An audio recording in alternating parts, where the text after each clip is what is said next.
Hola, soy Yasminaide López Gorostieta, estudiante de la Universidad Virtual del Estado de Guanajuato. A continuación, voy a presentar el reto de número 5, titulado Desarrollo Económico y Empresarial en México.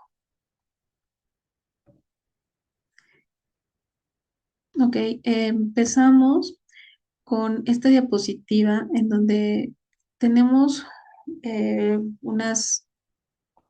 unos datos que nos da el tamaño y la evolución de la clase media en México. En cuanto al ámbito nacional, en cuanto a porcentajes, tenemos un 42,4%, el 39,2% de la población. En cuanto al ámbito urbano, tenemos el 50% de los hogares y el 47,0% de la población. En el ámbito rural, tenemos a un 28%, punto uno de los hogares y 26,0% de la población. En cuanto a los hogares y personas por las clases sociales, en cuanto a la clase media, en la alta, tenemos al 2,50. En cuanto a personas, 1,71. En la clase media es el 42,42 y 39,16 en personas. En la clase baja tenemos un 55,8 y un 59,13 en personas. En cuanto a los ingresos y precarización laboral, tenemos aquí una comparación entre el empleo formal y el empleo informal. En cuanto a la regulación del empleo formal, tenemos sujeto a leyes laborales y fiscales. En cuanto al empleo informal, no se tiene registro legal ni fiscal. Eh, en cuanto a la seguridad social, el acceso a la salud, pensión y vivienda en el empleo formal sí está establecido, pero en el empleo informal generalmente es inexistente. En cuanto al ingreso, en cuanto al empleo formal, el salario fijo y prestaciones de ley sí están fijadas, pero en el empleo informal, no tienen, bueno, tienen ingresos, pero variables y no tiene beneficios. En cuanto al horario, el horario para el empleo formal está definido y contractual, y en cuanto al informal, pues vemos que puede ser flexible, pero a menudo es inestable. En cuanto al empleo formal, las oficinas, podemos tener el ejemplo de oficinas de obreros registrados, funcionarios. Y en el empleo informal, el comercio ambulante, servicios sin contrato. En la diapositiva número 4 podemos ver la influencia del sector empresarial. Eh, en el círculo nos muestra el 68,6% de trabajadores subordinados y remunerados de la población. Después seguimos con los trabajadores por cuenta propia, que ocupan un 22,5%, seguido de un 5,1% de empleadores y el 3,9% de trabajadores no remunerados. En cuanto a la población desocupada, tenemos un 48,1%, 19,6% en 3 meses y de 1 a 3 meses, 26%. En la, en esta diapositiva, bueno, vemos las expectativas del desarrollo de movilidad social. De acuerdo con el equipo de investigación económica de entidad, el Producto Interno Bruto, PIB, de este año alcanza 1,4%, que resulta inferior al 2,2% que previeron ellos mismos en el mes de mayo. Podemos ver a México, que ocupa Eh, en septiembre 1,4 en, en la clase media. En la clase alta tenemos un 2,2%. En cuanto a la definición y cuantificación de la clase media en México, vemos en esta gráfica eh, que en el 2010 aproximadamente 42,4% de los hogares eran considerados clase media. La proporción aumentó hasta el 2018 y disminuyó ligeramente en el 2020. En cuanto al gasto del hogar en rubros relacionados, pues tenemos que la clase media, en la clase baja tenemos al consumo de alimentos, bebidas y tabaco fuera del hogar. Eh, en 319 gastos de gasolina. Esto es un promedio mensual, lo que estamos viendo en la clase baja. Pero vamos a checar la clase media, que es en la que nos estamos enfocando. Tenemos en la clase media aquí muy disparado la clase media con 931 y la clase alta en son 3,941. Eh, bueno, aquí vemos la diferencia que existe entre la clase media y la clase alta, ¿no? El disparo que existe en este análisis. Después tenemos son aportes conceptuales al análisis social de la clase media. En este caso, tenemos que la clase media se entiende como un grupo heterogéneo que no solo se define por ingresos, sino por niveles de consumo educativos y participación en el mercado laboral. Los estudios académicos han subrayado también la importancia de combinar variables objetivas, ingresos, gastos y subjetivas, percepción de bienestar, para comprender su papel en la sociedad moderna.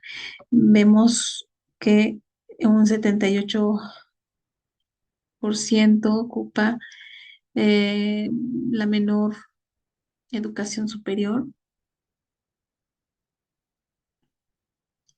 después con un 18% la licenciatura o ingeniería, en maestría solamente tenemos el 2%, y carrera corta o técnica solo tenemos el 1%, y en el doctorado también tenemos el 1%. En cuanto a la estructura empresarial en México y retos para el desarrollo, eh, tenemos que en cuanto al censo económico del 2024 de INEGI, reporta más de 5,4 millones de unidades económicas con una presencia muy alta de micro y pequeñas empresas y una menor proporción de empresas grandes. Un obstáculo importante es la informalidad, con una mayoría de unidades que operan fuera de sistemas contables o informales, lo cual limita su acceso a crédito y crecimiento.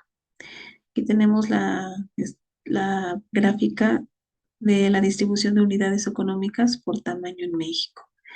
Y en cuanto a la oportunidad que se tiene, sería la digitalización y capacitación de gestión y el financiamiento y la formalización.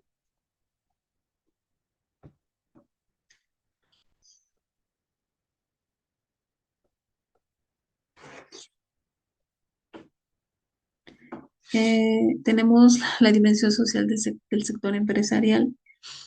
El Consejo Coordinador Empresarial propone un decálogo de dimensión social de las de las empresas que incorpora principios de responsabilidad social, empleo formal, inclusión ética empresarial, respeto a derechos humanos y sostenibilidad ambiental. Esto representa un enfoque conceptual donde las empresas no solo generan riqueza económica, sino que también asumen un papel activo en el desarrollo social de sus comunidades. Aquí tenemos, este es un flujo que, de dimensión social para las empresas. En cuanto a las conclusiones, como reflexión crítica sobre el papel del sector empresarial, pues el sector empresarial es clave en la economía mexicana. Por lo tanto, la predominancia de micro y pequeñas empresas y la precarización laboral reducen la estabilidad económica de los trabajadores. Si esto se demuestra que el crecimiento económico no garantiza desarrollo social, por ello es necesario mejorar salarios, condiciones laborales y políticas públicas. En cuanto a los retos y expectativas para el desarrollo social en México, el fortalecimiento de la clase media en México requiere cambios estructurales que vayan más allá del crecimiento empresarial. Es indispensable mejorar las condiciones laborales, aumentar los salarios reales y garantizar acceso a seguridad social.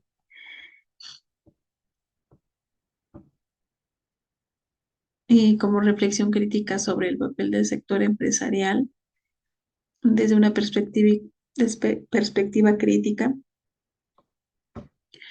eh, el sector empresarial en México ha priorizado la productividad, la reducción de costos laborales y sobre el bienestar de las y los trabajadores. Esta dinámica debilita la capacidad de la clase trabajadora para mejorar sus condiciones de vida y acceder a una estabilidad económica. Por lo tanto, el sector empresarial debe asumir una mayor responsabilidad social y compromiso con modelos laborales más justos e incluyentes. Pues sería todo, toda mi presentación. Agradezco su atención. Muchas gracias.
Santi,